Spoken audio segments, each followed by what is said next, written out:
এলো একটু ফাঁক করে। আমি যাচ্ছি রাঙা ঘোড়ার পরে, টকবগির তোমার পাশে পাশে।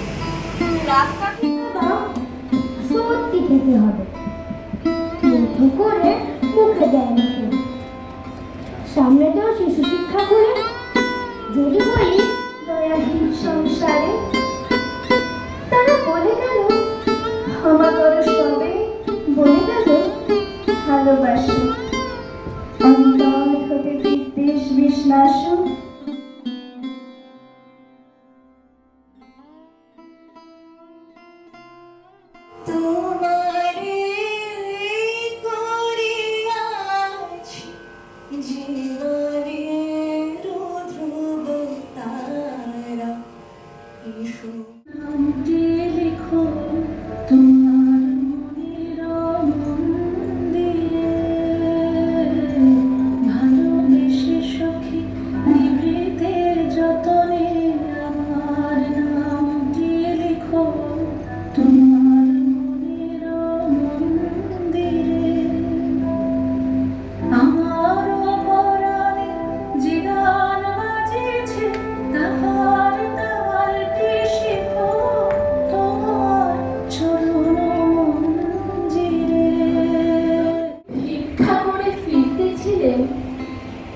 গ্রামের পথে পথে তুমি তখন চলেছিলে তোমার স্মরণ রথে।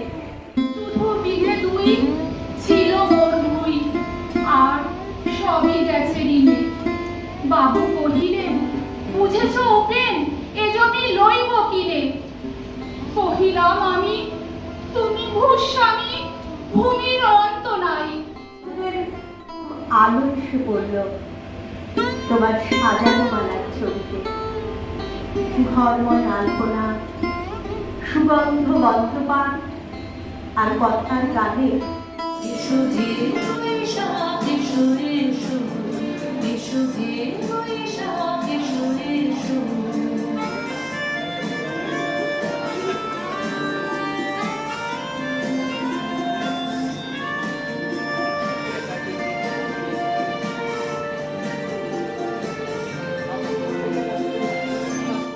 বাধা আছে কি রহস্য দূরে, তোমার সাথে অপরিচিতা।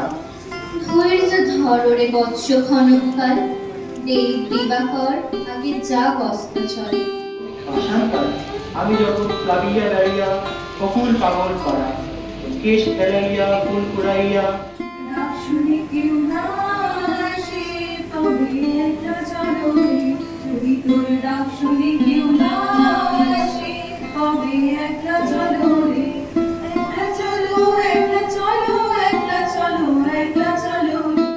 सजनी सजनी राधिकानु देख अब मुझा दिया, सजनी सजनी राधिकानु देख अब मुझा दिया। मृदुल दमन श्याम आवे, मृदुल गान गादिया, सजनी सजनी राधिकानु देख अब मुझा दिया। একজন বিশ্বকবি নোবেল পেয়েছিলেন। তিনি জাতীয়তাবাদ এবং দেশপ্রেমকে এক বোঝেননি, তিনি দুটোকে আলাদাভাবে দেখতেন। তিনি দেশকে প্রচুর ভালোবাসতেন, কিন্তু জাতীয়তাবাদের যে উগ্রতা এবং স্বার্থপরতা তিনি সেটা পছন্দ করতেন না। আমার বাবাও নামে মেয়ে নাই, বলে মেয়ে মানুষের সারা জীবন ধরে রবীন্দ্র রচনা করে করার কি আছে। আপনি জানেন, লোকে বলে ওই মুখ পুরি